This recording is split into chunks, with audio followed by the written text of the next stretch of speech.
Hello students, welcome back to our video lecture on reported speech. Last video સેશનની અંદર ત્રીજો અને ચોથો પેસેજ જોયેલો હતો. આજના આ વિડિયો લેક્ચરની અંદર આપણે પાંચમો અને છઠ્ઠો પેસેજ જોઈએ છીએ.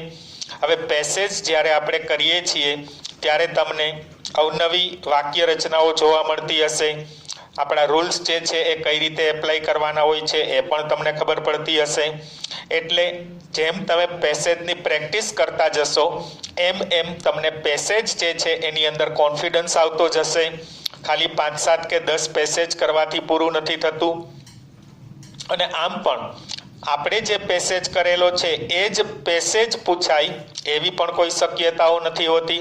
એટલે બધા પ્રકારની વાક્ય રચનાઓ આપણને આવડવી જોઈએ, એના રૂલ્સ આવડવા જોઈએ. કાળમાં ફેરફાર, અન્ય શબ્દમાં ફેરફાર અને સર્વનામની અંદર ફેરફાર, અને સૌથી અગત્યનું રિપોર્ટિંગ વર્બમાં ફેરફાર અને સંયોજક જે છે એ વસ્તુ આપણે ધ્યાનમાં રાખવાની છે. તો આજના વિડિયો લેક્ચરમાં આપણે પાંચમો છઠ્ઠો પેસેજ જોશું. એમાં પણ કંઈ અવનવી કે નવી વાતો આવતી હશે તો એની ચર્ચા કરીશું, એટલે તમારા ડાઉટ છે એ ક્લિયર થઈ જાય. તો આજનો આપણો જે પાંચમો પેસેજ આપેલો છે એ પહેલા જોઈએ. અજય અને ટીચર જે છે એમની વચ્ચે આપણને ટોક આપેલી છે. અજય સાઈડ, અજયે કહ્યું, sir I am feeling uneasy today. Uneasy એટલે અસ્વસ્થ, બરાબર છે, તબિયત સારી ન હોવી એવું કહેવા માંગે છે.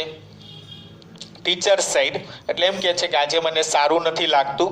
એટલે ટીચર કહે છે, teacher side you have to practice yoga daily. Teacher એવી સલાહ આપે છે કે દરરોજ તારે યોગા જે છે એની પ્રેક્ટિસ છે એ કરવી જોઈએ. ત્યાર પછીનું ત્રીજું વાક્ય એમ કહે છે, આઈ એમ કન્ફ્યુઝડ, બરાબર છે, હું મૂંઝવણમાં છું. Which exercise should I do, મારે કઈ એક્સરસાઇઝ છે એ કરવી જોઈએ. તો લાસ્ટ સેન્ટેન્સમાં કહે છે યુ શુડ પ્રેક્ટિસ સૂર્ય નમસ્કાર. તો સૂર્ય નમસ્કાર એક પ્રકારની એક્સરસાઇઝ છે, તમને પણ ખ્યાલ છે, બરાબર છે. તો એવું કહેવા માંગે છે કે તારે સૂર્ય નમસ્કાર જે છે એમની પ્રેક્ટિસ કરવી જોઈએ. તો આપણને અજય અને ટીચર વચ્ચે ટોક આપેલી છે. તો પહેલું સેન્ટેન્સ તમે જનરલી જોશો તો સર એવું સંબોધન કરેલું છે, ઓલરેડી ટીચરની જ વાત કરીએ છીએ એટલે કાંઈ લખવાની જરૂર નથી. પહેલી જે આપણને વાક્ય રચના આપેલી છે એ આપણને વિધાન વાક્ય રચના આપેલી છે. તો એના માટે આપણે ટોલ્ડ રિપોર્ટિંગ વર્બ તરીકે અને સંયોજક તરીકે આપણે ધેટનો ઉપયોગ કરીએ છીએ. તો આપણી વાક્ય રચના જોઈએ કઈ રીતે બને છે. તો પહેલા અજય અને ટીચર છે એટલે અજય ટીચરને કહે છે. તો આપણે આન્સર શું લખશું? અજય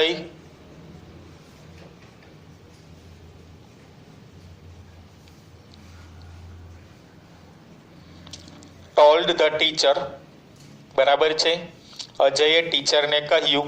હવે આપણી વિધાન વાક્ય રચના છે એટલે સંયોજક તરીકે આપણે શું લેશું? ધેટ લેશું.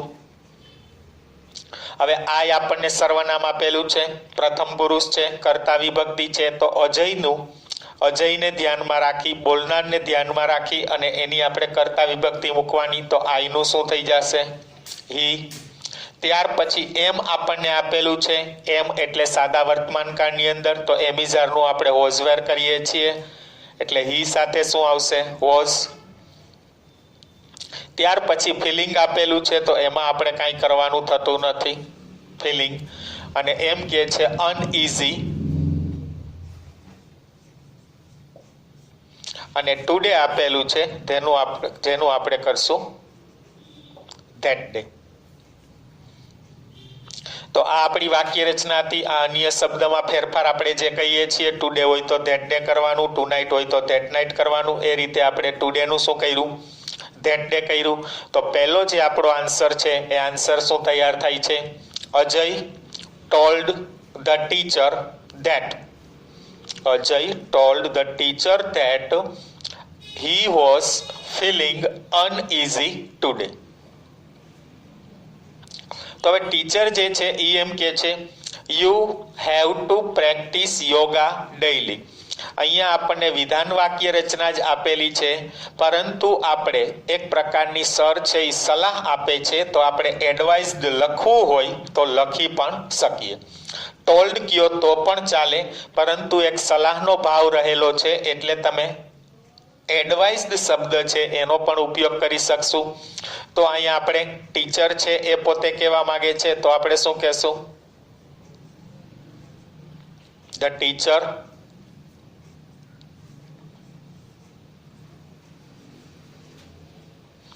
ટોલ્ડ હિમ. હવે આપણે પાછું અજય મૂકવાની જરૂર નથી. શા માટે એવું? તો કે જે પહેલું જ વાક્ય છે એની અંદર આપણે અજય અને ટીચર જે છે એ બંનેનો ઉલ્લેખ કરી દીધો છે. બીજા વાક્યમાં આપણે ટીચર મૂકેલું છે અને અજય માટે આપણે સર્વનામ મૂકેલું છે, હિમ કરીને લખી નાખ્યું છે. એટલે ધ ટીચર ટોલ્ડ હિમ. હવે પછી સંયોજક તરીકે શું આવશે? તો કે આપણી વિધાન વાક્ય રચના જ આપેલી છે એટલે સંયોજક તરીકે આપણે ધેટ મૂકશું. બરાબર. The teacher told him that you should. હવે યુ એટલે કોણ? તો અહીંયા થશે બીજો પુરુષ અને કર્તા વિભક્તિ. તો સર્વનામમાં આપણે શું ફેરફાર કરશું? તો કે સાંભળનાર અને કર્તા વિભક્તિ. તો આપણને સાંભળનાર હિમ આપેલું છે, તો એ હિમની કર્તા વિભક્તિ આપણે શું કરશું? હી. બરાબર છે. તો આપણે શું લખશું? હી. પછી હેવ ટુ પ્રેક્ટિસ કીધું છે, તો હેવ નું આપણે શું કરીએ છીએ? હેડ કરીએ છીએ. હેડ ટુ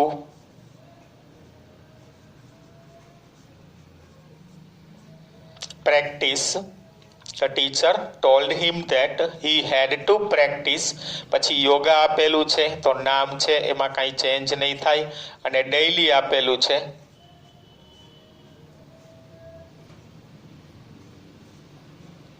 તો ડેઈલી નું પણ શું રાખશું? આપણે ડેઈલી જ રાખશું. બરાબર. તો બીજો આન્સર આપણો શું તૈયાર થાય છે?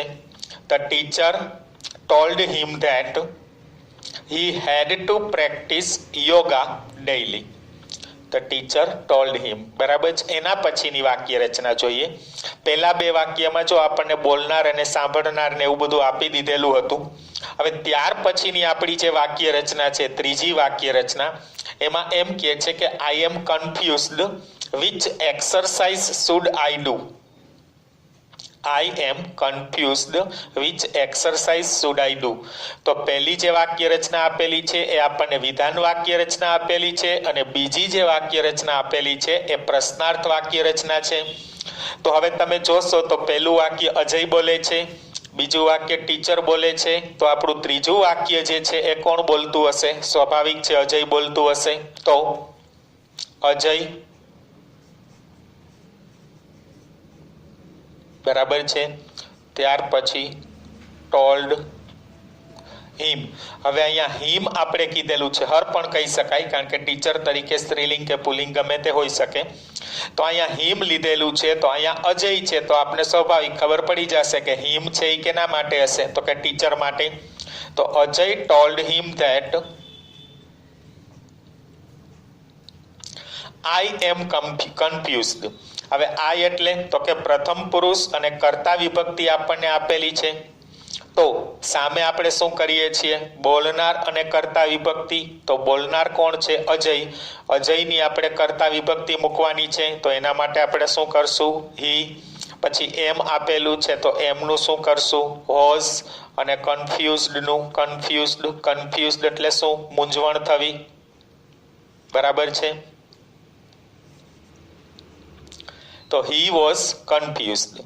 અને હજી પાછો પ્રશ્ન પૂછે છે. બરાબર છે. તો એ વાક્ય રચનામાં બોલનાર તો કોમન છે, તો ફરીથી આપણે એમાં આસ્ક્ડ કરી અને આગળ ને આગળ વાક્ય રચના લઈ જવી હોય તો આપણે લઈ જઈ શકીએ. તો શું કરશું? એન્ડ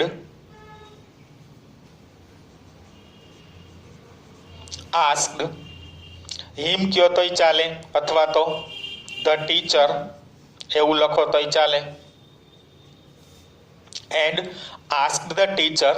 હવે જો આપણને પ્રશ્નાર્થ વાક્ય રચના છે એ બે પ્રકારની હોઈ શકે, કાં સાદી પ્રશ્નાર્થ વાક્ય રચના હોઈ શકે અને કાં WH કે HW વાળી વાક્ય રચના હોઈ શકે.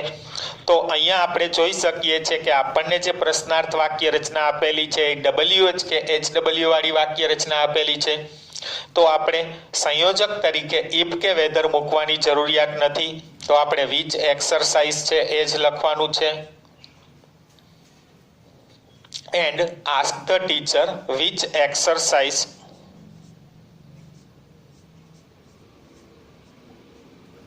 હવે should I do આપેલું છે.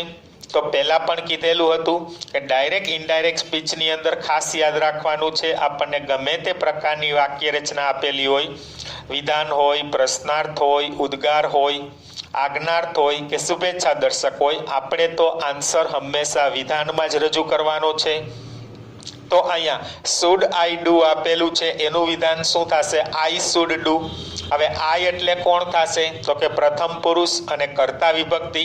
તો બોલનાર અને કર્તા વિભક્તિ. તો એ વાક્ય અજય બોલે છે, તો એના માટે સર્વનામ આપણે શું મૂકશું? he. ત્યાર પછી should અને do નું do. બરાબર છે. તો આ આપણો ત્રીજાનો જવાબ તૈયાર થયો. શું આન્સર બને છે? Ajay told him that. બરાબર છે. અજયે તેમને કહ્યું કે આઈ એમ કન્ફ્યુઝ. તો હી વોઝ કન્ફ્યુઝડ. કારણ કે એ બંને વાક્ય છે એ અજય જ બોલે છે, એક વિધાન બોલે છે, એક પ્રશ્નાર્થ બોલે છે. તો પછી એન્ડ આસ્ક ધ ટીચર એમ કરીને આપણે વાક્ય જોડી શકીએ. એન્ડ આસ્ક ધ ટીચર અને પછીની જે પ્રશ્નાર્થ વાક્ય રચના આપણને આપેલી છે એ WH કે HW છે, એટલે અમે ઇફ કે વેધરનો ઉપયોગ નહીં કરીએ. તો એના માટે આપણે વિચ એક્સરસાઇઝ છે એમને રાખશું અને અંદર જે પ્રશ્નાર્થ આપ્યું છે એનું શું થઈ જશે? He should do. બરાબર. હવે ત્યાર પછીનો આન્સર કહે છે યુ શુડ પ્રેક્ટિસ સૂર્ય નમસ્કાર. યુ શુડ પ્રેક્ટિસ સૂર્ય નમસ્કાર. આમ જુઓ તો આપણો જે આ પ્રશ્ન છે which exercise should I do, એનો એ જવાબ આપે છે. પણ હવે જવાબ કોણ આપતું હશે? ટીચર. તો એના માટે શું કરશું? ધ ટીચર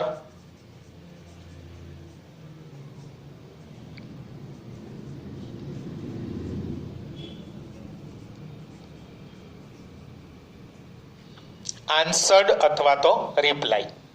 પ્રશ્નનો જવાબ આપે છે એટલે સ્વાભાવિક છે આપણે શું કરશું? કાં આન્સર્ડ કરશું અને કાં રિપ્લાય કરશું. The teacher answered him that. The teacher answered him that. ટીચરે એમને જવાબ આપ્યો કે. હવે પાછો યુ આવે છે. હવે યુ એટલે શું થશે? તો કે બીજો પુરુષ અને કર્તા વિભક્તિ. તો આપણા માટે કોણ આવશે? સાંભળનાર અને કર્તા વિભક્તિ. તો હવે સાંભળનારમાં હિમ આપ્યું છે એટલે કે અજય છે, એની કર્તા વિભક્તિ આપણે શું કરશું? હી કરશું. ત્યાર પછી શુડ, ધેટ હી શુડ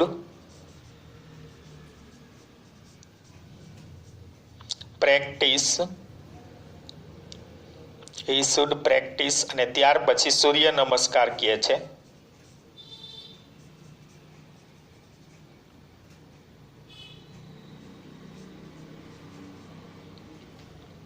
તો સૂર્ય નમસ્કારનું સૂર્ય નમસ્કાર જ. બરાબર છે. તો છેલ્લા સેન્ટેન્સનો આન્સર શું થશે? ધ ટીચર આન્સર્ડ હિમ અથવા તો ધ ટીચર રિપ્લાઇડ હિમ. ગમે તે આપણે કહી શકીએ આન્સર્ડ અથવા રિપ્લાય પ્રશ્નના જવાબમાં. ધેટ કારણ કે વિધાન વાક્ય રચના છે એટલે સંયોજક તરીકે ધેટ આવશે. અને યુ શુડ પ્રેક્ટિસ સૂર્ય નમસ્કાર. તો હી શુડ પ્રેક્ટિસ સૂર્ય નમસ્કાર. તો આપણો પાંચમો પેસેજ હતો. અલગ અલગ પ્રકારની વાક્ય રચનાઓ એમાં આવતી હતી એ આપણે જોઈ. અને ઇનડાયરેક્ટ સ્પીચ આપણે જે કરેલું હતું એમાં કઈ કઈ જગ્યાએ ધ્યાન રાખવાનું હતું એ પણ પેસેજમાં આપણે જોયું. એટલે આ રીતે આપણને ડાયરેક્ટ સ્પીચ આપેલું હોય તો એનું પેસેજ સ્વરૂપે આપણે ઇનડાયરેક્ટ સ્પીચ કરી અને લખી નાખવાનું. બરાબર છે? સમજાઈ ગયું હશે સ્ટુડન્ટ્સ તમને? ઓકે. તો હવે આપણે છઠ્ઠા પેસેજની અંદર જોઈએ. એમાં શું કહેવા માંગે છે? Leave the spot. સ્પોટ એટલે કોઈ પણ સ્થળની વાત કરે છે. સ્થળ છોડી દેવાની એક આજ્ઞા કરે છે. પહેલું વાક્ય આપણને આજ્ઞાર્થ આપેલું છે we are going to cut the tree. અમે આ વૃક્ષ જે છે એ કાપવા જઈ રહ્યા છીએ. સેડ અ ફોરેસ્ટ ઓફિસર, કોઈ ફોરેસ્ટ ઓફિસર જે છે ને એ કહે છે તમે સ્થળ છોડીને જતા રહો, અમે આ વૃક્ષ કાપવાના છીએ. નો, વી વોન્ટ બી ગોઈંગ અવે, સેડ અ વુમન. તો કોઈ એક સ્ત્રી કહે છે કે ના, બરાબર છે, જવાની ના પાડે છે. વી વોન્ટ બી ગોઈંગ અવે, અમે ક્યાંય દૂર જવાના નથી. અહીંયા વોન્ટ આપેલું જે છે એ આપણને વિલ નોટ નું ટૂંકું રૂપ આપેલું છે, એટલે ત્યાં વુડન્ટ થઈ જશે, ખાસ યાદ રાખવાનું છે. હા, વોન્ટ આપેલું છે એ વિલ નોટ નું ટૂંકું રૂપ આપેલું છે, એટલે આ જે વાક્ય રચના છે એ વિધાન આપેલી છે. અહીંયા વી આર ગોઈંગ વાળી પણ વિધાન વાક્ય રચના છે. પહેલી વાક્ય રચના આપણને આજ્ઞાર્થ આપેલી છે. ત્યાર પછી how foolishly you are talking, what do you find in a tree. તો સ્વાભાવિક છે કોણ બોલતું હશે? ફોરેસ્ટ ઓફિસર જ બોલતું હશે. How foolishly you are talking, કેવી તમે મૂર્ખાઈ ભરેલી વાતો કરો છો, એવું કહે છે. થોડો ગુસ્સાનો ભાવ હોય, ફુલિશલી શબ્દ આપ્યો છે. તો આપણને જે આ વાક્ય રચના આપેલી છે એ વાક્ય રચના કેવી છે? ઉદ્ગાર વાક્ય રચના છે. અને ત્યાર પછી vote do you find in a tree, આપણને જે આ વાક્ય રચના આપેલી છે એ પ્રશ્નાર્થ વાક્ય રચના આપેલી છે. એટલે એક આપણને ઉદ્ગાર આપેલી છે અને એક આપણને પ્રશ્નાર્થ વાક્ય રચના આપેલી છે. અહીંયા ખરેખર ક્વેશ્ચન માર્ક હોવું જોઈએ, બરાબર છે. અને લાસ્ટ સેન્ટેન્સ વિધાનમાં આપણને જવાબ આપે છે the trees are like our children, વૃક્ષો જે છે એ આપણા બાળકો જેવા હોય છે, એનું જતન કરવું જોઈએ, બરાબર છે, આપણને ઉપયોગી છે. એટલે સ્ત્રી જે છે એ એવું કહેવા માંગે છે. એટલે આ રીતે આપણને પેસેજ આપ્યો છે જેમાં ફોરેસ્ટ ઓફિસર અને કોઈ સ્ત્રી જે છે એમની વચ્ચે વાતચીત થશે. તો હવે જો પહેલું જ વાક્ય આપણને આપેલું છે તો સ્વાભાવિક છે ફોરેસ્ટ ઓફિસર હોય એટલે જનરલી એની અંદર આજ્ઞાનો ભાવ રહેલો હોય. તો એ વાક્ય રચનાને આપણે કેવી રીતના રજૂ કરશું? કોણ બોલે છે? તો કે ફોરેસ્ટ ઓફિસર બોલે છે. તો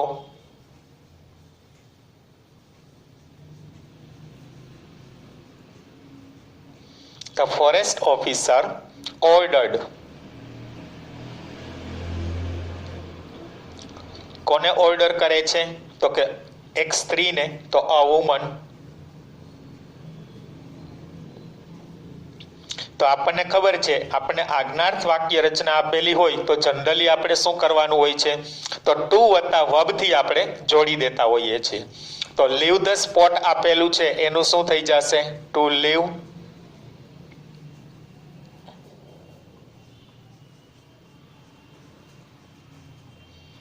ધ સ્પોટ, બરાબર છે. To leave the spot. The forest officer ordered a woman to leave the spot. હજી એ બંને વાક્ય જે છે, પહેલું વાક્ય આપણને આજ્ઞાર્થ આપેલું છે અને બીજું વાક્ય આપણને વિધાન આપેલું છે. એ બંને વાક્ય જે છે એ ફોરેસ્ટ ઓફિસર જ બોલે છે. તો આપણે એન્ડ થી જોડી શકીએ. એન્ડ ટોલ્ડ ધેટ, એવું આપણે રજૂ કરવું હોય તો કરી શકીએ. એન્ડ ટોલ્ડ હર, ધેટ, હર એટલે વુમન ને કહે છે એટલે. એન્ડ ટોલ્ડ હર ધેટ, અને તેણીને એવું કહ્યું કે વી આર ગોઈંગ, વી એટલે અમે, તો આપણી દ્રષ્ટિએ તો તેઓ થશે, બરાબર છે. તો અહીંયા આપણને વી આપેલું છે તો એમાં ફોરેસ્ટ ઓફિસર અને એની સાથે આવેલા લોકો, તો આપણા માટે ત્રીજો પુરુષ થઈ જશે. તો શું આવી જશે? ધેય આવી જશે. પછી આર આપેલું છે એનું આપણે શું કરશું? વેર going to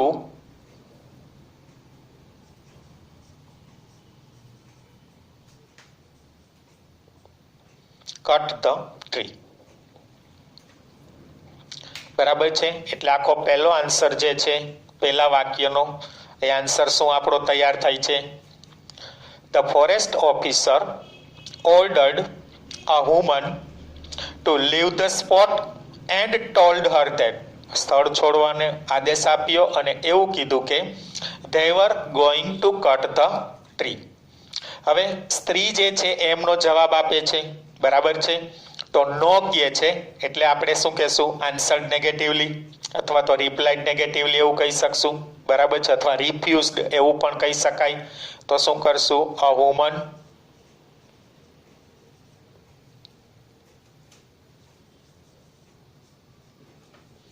replied negatively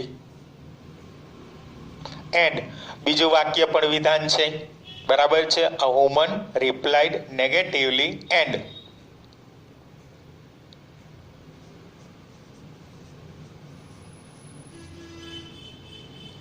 added that we won't be. હવે અહીંયા વી કહે છે એટલે કોણ? તો કે સ્ત્રી અને એની સાથે રહેલી અન્ય સ્ત્રીઓ અથવા તો અન્ય પરિવારો. તો આપણા માટે તો એ ત્રીજો પુરુષ જ થશે, તો એના માટે આપણે શું કરશું? ધ્યેય કરી નાખશું. હવે જો અહીંયા વોન્ટ આપેલું છે, એ વોન્ટ જે છે એ વિલ નોટનું ટૂંકું રૂપ છે, તો વિલનું આપણે હુડ કરીએ છીએ એટલે વુડન્ટ થઈ જશે. ખાસ યાદ રાખવાનું છે. ધ્યેય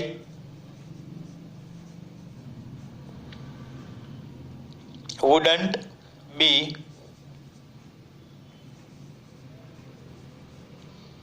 going away.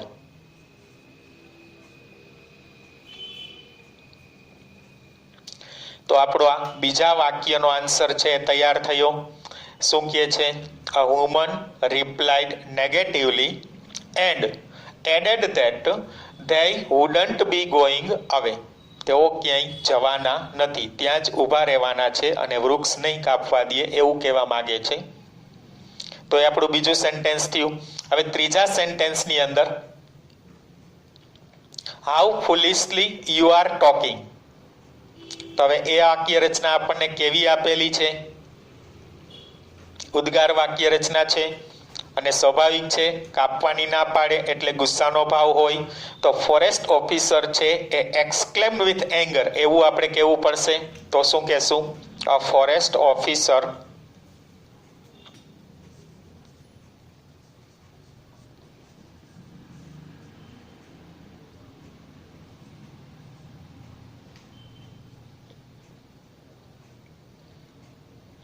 a forest officer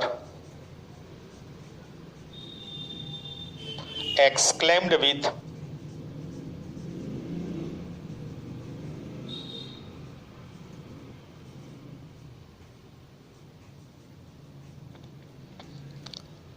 anger to her that. ગુસ્સાનો ભાવ રહેલો છે એટલે એંગર કે શું ક્ષણિક ગુસ્સો હોય, ના પાડે છે, એના કામમાં કાંઈ અડચણરૂપ થાય છે એટલા માટેનો ગુસ્સો હોય. A forest officer exclaimed with anger to her that how foolish you are talking. તો અહીંયા આપણને યુ આર ટોકિંગ આપેલું છે, એને આપણે પહેલા લઈ લેશું, પછી વેરી મૂકશું. જો હાઉ વાળી વાક્ય રચના આપેલી છે, આપણે એક્સક્લેમેટરી સેન્ટેન્સમાં જોયેલું જ હતું. હાઉ હોય તો આપણને સબ્જેક્ટ ને વર્બ પાછળ આપેલા હોય એને આગળ લઈ લેવાના. હાઉ જે છે એને આપણે કાઢી નાખીએ છીએ, એની જગ્યાએ વેરી, અને ત્યાર પછી આપણને જે એડવર્બ અથવા તો એડજેક્ટિવ આપેલું હોય એને આપણે લખતા હોઈએ છીએ. તો એના માટે આપણે શું થશે? અહીંયા એમ કે છે યુ આર ટોકિંગ, તો યુ એટલે વુમન અને એની સાથે જે છે એ અથવા તો ફક્ત સ્ત્રીને જ ધ્યાનમાં રાખીને આપણે કહીએ તો શું થશે? સી વોઝ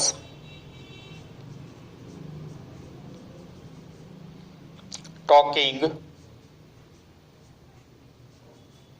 very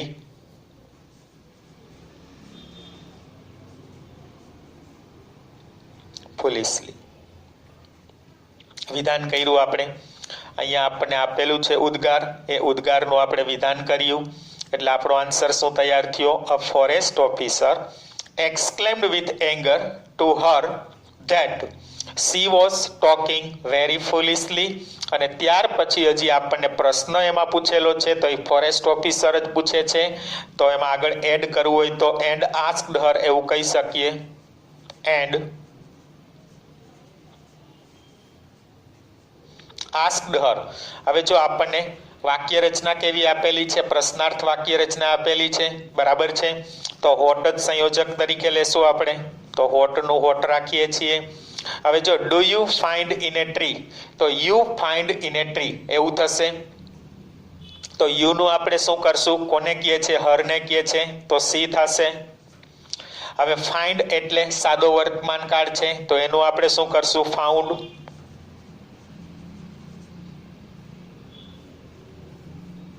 બરાબર છે, તો શું કરશું? ફાઉન્ડ આપણે કરશું. વોટ સી ફાઉન્ડ, બરાબર છે, અને ઇન એ ટ્રી એમને રાખીએ છીએ આપણે ઇન અ ટ્રી. આપણો આખો આન્સર તૈયાર થઈ ગયો. A forest officer exclaimed with anger to her that she was talking very foolishly and asked her, અને તેણીને પૂછ્યું what she found in a tree. તો અહીંયા એ જવાબ આપે છે, બરાબર છે, એ સ્ત્રી જે છે એ જવાબ આપે છે અને એવું કહે છે the trees are like our children. તો શું કરશું? અ વુમન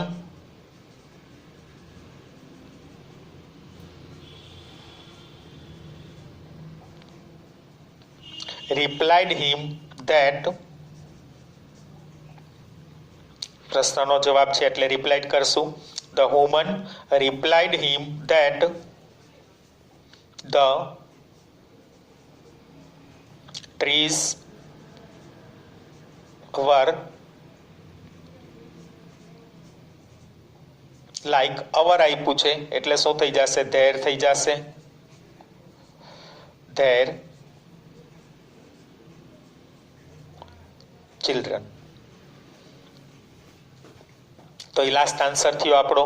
શું થશે? અ woman replied him that the trees var like there children, કે વૃક્ષો છે એ તેમના બાળકો જેવા હતા, એમ કરી અને ત્યાં આપણી ટોક જે છે એ પૂરી થાય છે. તો આ પેસેજમાં પણ સ્ટુડન્ટ્સ આપણે જોયું, આપણે આજ્ઞાર્થ વાક્ય રચના આપેલી, ઉદ્ગાર હતી, પ્રશ્નાર્થ હતી, વિધાન વાક્ય રચના હતી અને ક્યાં કેવી રીતના રજૂઆત કરવાની હતી એ આપણે લાઈવ સેશનની અંદર જોઈ લીધું. બરાબર છે, બંને પેસેજ તમે સમજી ગયા હશો, ડાઉટ હશે નહીં. Now you got the topic. I hope there will be no more doubts. So goodbye and see you again in next video lecture.